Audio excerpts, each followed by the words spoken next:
What's going on, Workforce? Brian here, and today we've got a little bit of exciting Final Fantasy news for everybody out there. So starting with Final Fantasy XI Mobile, we got some screenshots. I think it looks really cool, so we can kind of talk about the history of it.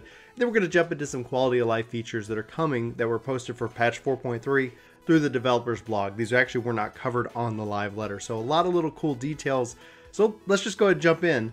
And first, I want to start with, when we talk about Final Fantasy XI Mobile, there's a long history here when it comes to the title. It was announced several years ago, and you can see here, I'll include links to the description of all of these articles in the description below of the video, but you can see kind of where it starts. You get a little user interface set up. You have a white mage. I think the color of the white mage just popping in the screenshot is just gorgeous. But we see a lot of stuff about currencies. It looks like, you know, obviously it's going to be mobile. Is it going to be free to play? There's not a lot we know, but we can see here, obviously, and start gleaning some ideas off of that. And then you can see, obviously, this beautiful picture again, same white mage, just kind of overlooking the world. And the visual fidelity, the quality of that is just, you know, from what you see in 11, which is, you know, still like a beautiful game for the time period and that it was built. You know, it's a beautiful game, and to see them kind of continue to support and try to live this on in a mobile setting has always been interesting. So we get these updates here today, and this is also over at Nova Crystallis. I'll include the link here, it's below, but you can see no UI stuff, but just visually stunning zones, right? So you see it looks like two warriors here. If at all they're keeping the same kind of battle system from 11, again, we have no idea as it relates. But we can just see here, you know, obviously, you know, this looks like it's in Sanadoria, and I cannot pronounce that name, so forgive me. But for the most part, you see so many of the races, colored chocobos, running around. Looks like in the city, so this is going to be interesting to see if that plays itself out as well. And I love the visuals here. Wondering if this is representing some kind of target, whether this is a UI cue that they are engaging with you, or if you're targeting them and looking at them. You can kind of see one of the things that like 14 and 11 do. So whenever you're targeting somebody, your head would actually move to target them. So I'm wondering if that has something to do with it whatsoever, for the most part. And man, look at this.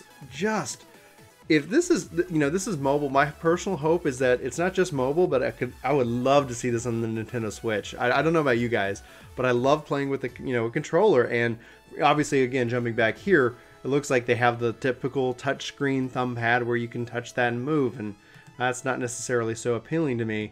And this would be so much more. And so here we actually see some combat, a nice Adamantoise here, and it looks like we got a party of 3. So in Final Fantasy XI, the group size were at 6.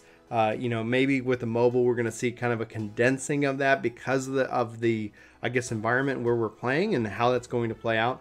But this looks really good. This looks really interesting, and it gives me hope also for the future of Final Fantasy XIV as it relates, because if they're going to keep supporting these titles long after like their prime, I think this is going to be interesting. Now, obviously, you know, we could talk about how it's going to be monetized, how they're going to support the game, how easy it's going to be able to get in and get out of. If it's only on mobile, I think, I know there's probably a lot of players who want to check this out and maybe aren't the biggest mobile gamers like me. Anyway, guys, I wanted to share that with you guys just because it's fascinating and interesting and something to talk about. So thanks to Jelly for bringing that to my attention and sharing those links. And I want to talk about now quality of life updates, the Moonlit quality of life updates for patch 4.3. And the first one's a big one, forced boss room entry. So if you have ever experienced this, where like, hey, the battle started, the wall is up, you're running to it and the wall's up, and you're just gonna stand out there outside the battle. It happens a lot. It happens a lot in like the Crystal Tower series. It happens a lot in 24-man raids, and it's not intentional. It's just something that you know, people maybe get hasty. Now you're going to be able to join in the fight. You're going to be able to break through that wall and be able to participate. And this is exciting. Now, if you get knocked out and you return, not going to be able to let you back in. But for the most part, for players who get stuck, maybe, oh, I stepped away from my desk and now I'm back, you can join in, and that is going to be great. So, unique markers for pets. If you've been wanting this, this is going to be at least helpful to be able to note that there's no party member that's just waiting at the entrance or for whatever reason. Also, it looks like it's a little heart, like if we zoom in even further. Yeah, it looks like it's kind of a little heart for the most part, or, you know, almost a Mickey Mouse symbol there, at least from how I'm seeing it. But for, you know, a nice little QOL update. So enhancement achievement feature. So they say when we log in the game, players are now going to be able to see the achievement tabs that indicate any achievements that they're about to complete. That's going to be a huge help, because just being able to see like, hey, did you know if you did this, you'd unlock these achievements, and that's going to be great. And as well as when you zone into areas, it looks like they have achievements for the current area, and you can check out those achievements and what is needed. And so they're saying they're kind of formatting this, so the same feature has also been applied to the achievements window, so you can see relevant current area. Now, no idea if this is going to be kind of what we've been hoping for, where they're, you know, kind of doing new spins on achievements. They're not really saying so much here, but that is what it is. And then we're going to have an improved Savage content warning. So the warning message displayed when a party member has queued for Savage or raid content, and in the past, the party member's raid progression has been enhanced.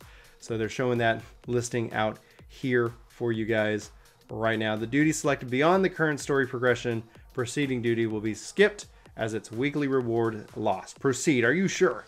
Are you sure you want to do this? And then I think it's going to then double confirm. So just to make sure you don't accidentally find yourself in a world of hurt or losing out on loot.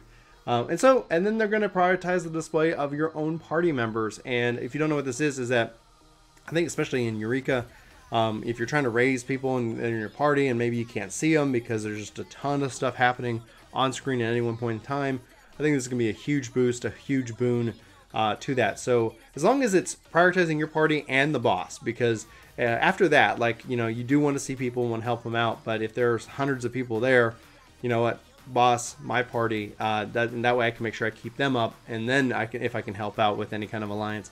And maybe that would be neat if they brought in more alliance-y, you know, kind of systems within that Eureka, so that way it's like, okay, your party, and then the alliance, or whatever. Anyway, I'm just rambling at this point. Guys, I'm so excited to check out 4.3. If you didn't hear, the release date is May 22nd. New story, new content. It's always fun whenever it's patch day. So we'll be sure to be doing something on that day as well, hanging out with you guys in stream and whatnot. So anyway, guys, for Work to Game, let me know what you think about anything of the Final Fantasy XI remake. We're probably going to hopefully hear more about it at E3, or anything related to Final Fantasy XIV. Sound off in the comments below. Let's have that conversation. I hope you have a fantastic day, and I'll talk to you soon. Take care. You guys ever wondered what's behind me? Let's go ahead and take a look. There's some Warhammer and gaming stuff. There's some German beer steins. There's a rainbow ball shooting out of his face unicorn, some Star Wars toys, some different architecture projects, some Work to Game mugs, one with a chocobo on it, some Jeeps, and then my face, and then the first skyscraper I worked on in my first job out of college. So, yeah.